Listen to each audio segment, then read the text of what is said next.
The Night Work. Chapter 1. The silent beginning. In the heart of a sprawling city where the streets buzzed with life during the day, the night remained an untouched kingdom. It was a time when only a few souls ventured out, and among them was Clara. She worked at an antiquarian bookstore, a place that served as a refuge for those who loved the world of literature but feared daylight. Clara's job, however, was not the kind that could be done in sunlight. She worked the night shift, a routine that suited her personality, quiet, introspective, and with a curiosity that thrived in solitude. Tonight, like every other night, Clara's shift began at midnight. The city outside was quiet, a blanket of silence, stretching across the streets as the world slumbered. The hum of neon lights was distant, and the occasional echo of car tires on wet asphalt could be heard in the background. Inside the bookstore, the air smelled of old paper and dust, a reminder of the years spent collecting stories from all over the world. But Clara wasn't there to read. Her job was to catalogue the new arrivals and handle the repairs that old books required after years of love and neglect.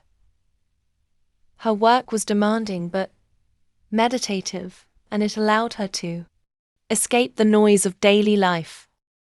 The night, with its deep black sky and flickering stars, felt like a companion, always constant, never asking questions. It was in the silence of the night that Clara found her peace. But tonight, something felt different. The air was heavier, thick with an unspoken tension. She couldn't place it at first, but as she moved deeper into the store, she felt a strange presence. Something or someone had entered the space with her. She dismissed it at first, chalking it up to the quiet darkness playing tricks on her mind. But then, from the far corner of the store, she heard the faintest whisper. Chapter 2.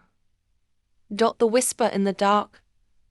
Clara froze, her hand still holding a fragile, leather-bound book.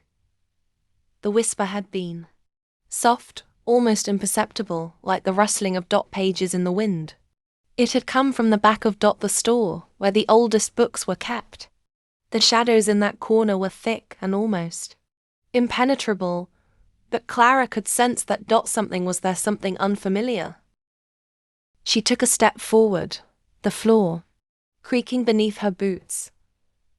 Her eyes scanned the rows of dusty shelves, each one filled with the weight of centuries-old knowledge. She walked cautiously toward the back of the store, where the darkness seemed to deepen, swallowing up the light from the single hanging bulb overhead. Another whisper, this time clearer, followed by a faint rustle, like someone brushing against the pages of a book. Clara's pulse quickened, and she felt an uneasy shiver run down her spine. She wasn't alone. "Who's there?" she called out, her voice shaky but steady. For a moment, there was only silence. Then, from the depths of the darkness, a figure emerged. It was a man, but not like any she had ever seen before. His features were obscured by the shadows, and he moved with an unsettling fluidity, as if he didn't quite belong to this world. His eyes, though, were unmistakable sharp, glowing with a strange intensity that made Clara's breath catch in her throat. "I'm sorry," Clara said, taking a step back. "I didn't mean to intrude." The man didn't answer. Instead, he stepped closer, his gaze fixed on a particular book on the shelf. It was an old tome, bound in red velvet, its cover cracked with age. Clara had never seen it before, and she wondered how it had arrived at the bookstore. "What is it?" she whispered, her voice barely audible. The man reached out and gently pulled the book from its resting place. The moment his fingers touched it, the room seemed to grow colder, the air heavier.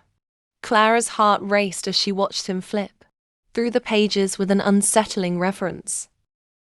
"What are you doing?" she asked, her voice trembling. The man finally looked up, his eyes piercing through the darkness.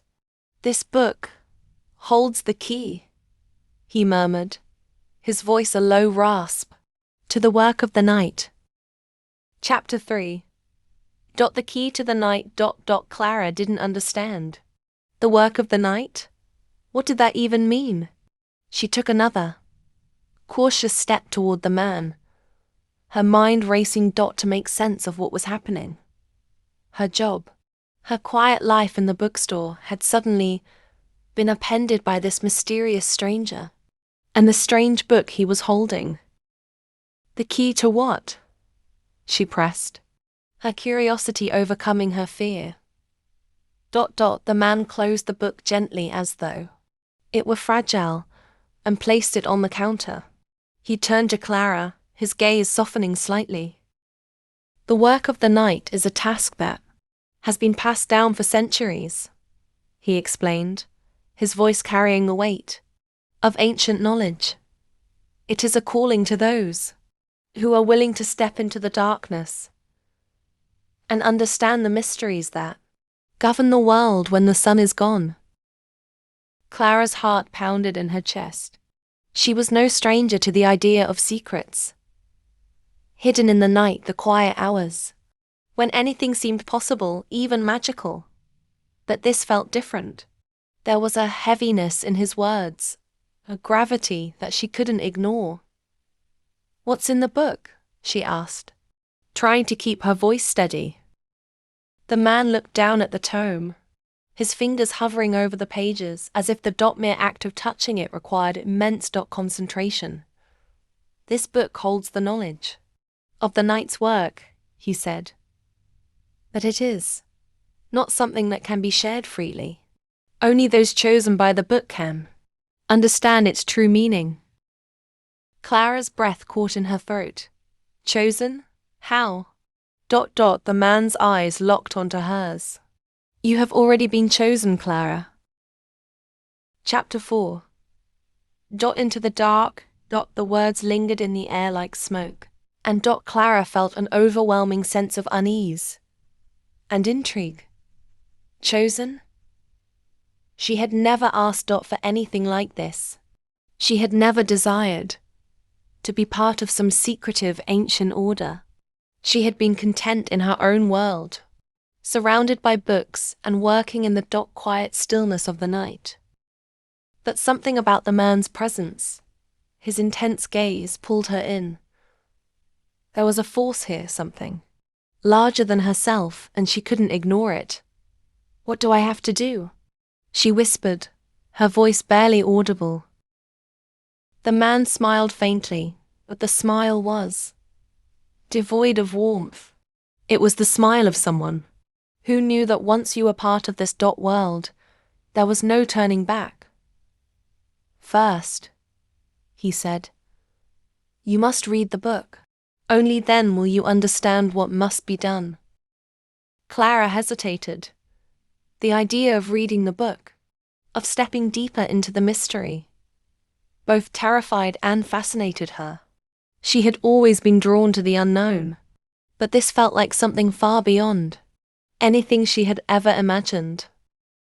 "I don't know if I'm ready for this," she admitted, her hands trembling slightly as they hovered over the book. The man's gaze softened for a moment. "None of us are ever truly ready, but the night doesn't wait for us to prepare." Chapter 5. The work unfolds. With a mixture of dread and anticipation. Clara opened the book. As soon as her fingers brushed the first page, the world around her seemed to shift. The air became thick, as though time itself had paused. The room grew darker, the shadows, deepening in strange, unfamiliar ways. The words on the page seemed to come alive, twisting and shifting as she read. They weren't just words, they were instructions. Fragments of a ritual, pieces of a puzzle, that only she could solve. She felt herself pulled deeper and deeper into the narrative. The lines between reality and the story, blurring until they were indistinguishable. The man, who had remained silent, was now standing beside her, watching her closely. His eyes were intent, almost calculating, as if he were waiting for her to make the right move. Clara continued to read, her voice barely a whisper as she followed the instructions. She could feel the pull of the night, the ancient energy that seemed to emanate from the book, from the man, from the very air around her. It was as if she were becoming part of something larger, something eternal. And then, in the blink of an eye, it was over. The room fell silent again. The book lay open before her, its pages still now as if nothing had